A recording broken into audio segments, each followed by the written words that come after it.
Let's begin with an overview of what membrane separation is. Membrane separation is a thin layer of material that only allows certain compound pass through it. It is a separation process on the basis of size molecular weight.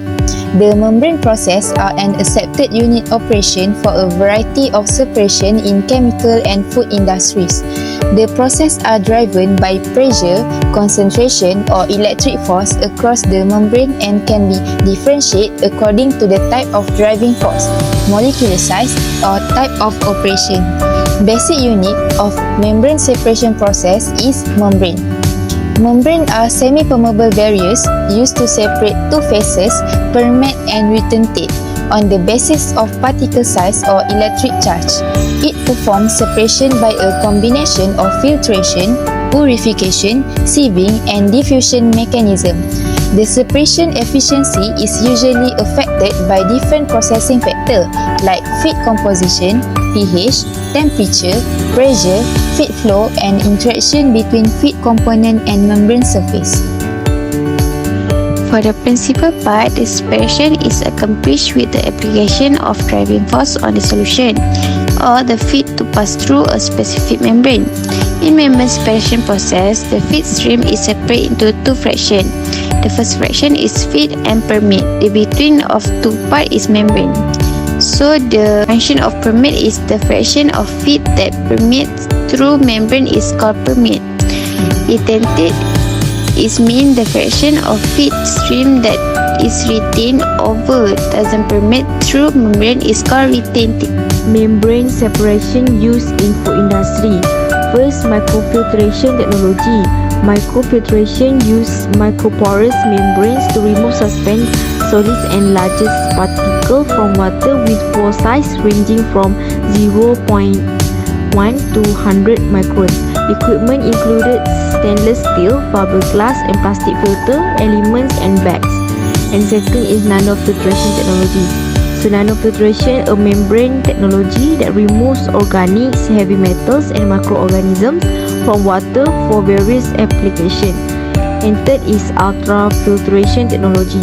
Ultrafiltration is a membrane that purifies water by removing small particles and microorganisms through small pore membrane.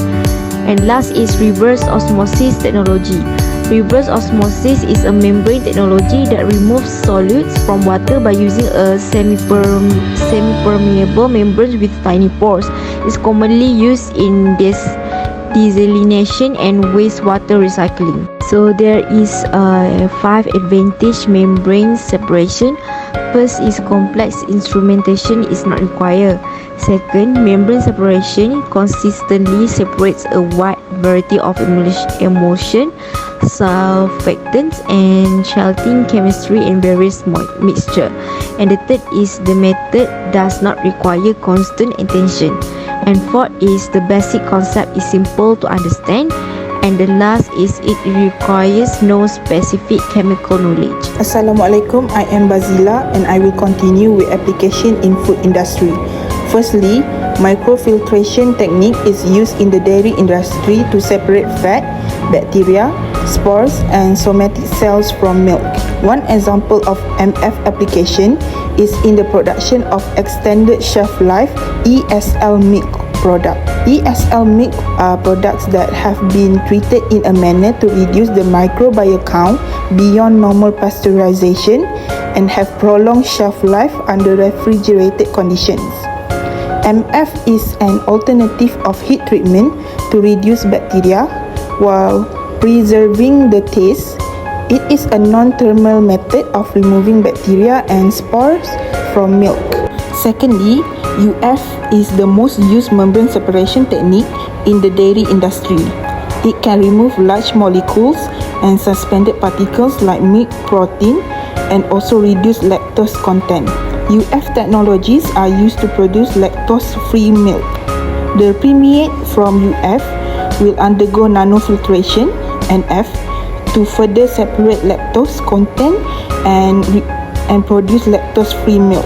Milk that has been processed with UF has more than 50% protein and 50% less sugar compared to regular milk. This type of milk is popular among consumers because people want higher quality and more nutritious milk product. Next, my name is Noor Eliana and I will explain about reverse osmosis usage in concentration of tin juice. Tin juice in the sugar industry refers to a clarified liquid extract from sugar cane or other sugar-bearing plants. It contains a significant amount of water along with the sugar, sucrose, and other dissolved components. Reverse osmosis is a promising technique for concentrating this tin juice, offering advantage over traditional methods. Here's how RO concentrates tin juice. A semi-permeable membrane is placed within the RO system. This membrane allows water molecules to pass through under pressure but restricts the passage of larger sugar molecules and other solutes. Tin juice is fed into the RO system at high pressure, often exceeding 50 bar. Water, due to its smaller size, permeates through the membrane, leaving behind a more concentrated sugar solution in the retentate stream. While RO is efficient, it has limitations. The increasing sugar concentration in the retentate stream creates a counter pressure that opposes water permeation. This limits the achievable concentration using a single RO stage, typically around 20 to 25% sugar. To achieve higher concentrations, multi-stage RO system can be employed. The retentate from the first stage becomes the feed for the second and so on. Alternatively, RO can be combined with evaporation for a final concentration step. For nanofiltration, it was used in dry degumming of vegetable oil in food industry. Dry degumming refers to a process that removes unwanted gums, primarily phospholipids, from vegetable oil without using any solvents. Nanofiltration is a membrane filtration technique that shows promise for achieving dry degumming.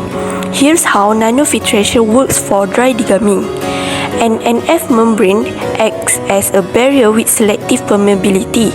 The pore size of the membrane is larger than those used in reverse osmosis, but small enough to reject phospholipids and other larger molecules present in the crude vegetable oil. Crude vegetable oil is fed under pressure through the NF membrane. Triglycerides, the main component of vegetable oil, being smaller than phospholipids, can pass through the membrane more readily. The permeate stream therefore contains the degummed oil. Phospholipids, due to their larger size and some degree of interaction with the membrane, are retained in the retentate stream.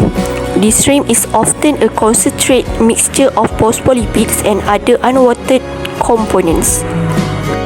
In conclusion, membrane separation technology serves as an alternative to various conventional methods like evaporation, centrifugation, and filtration.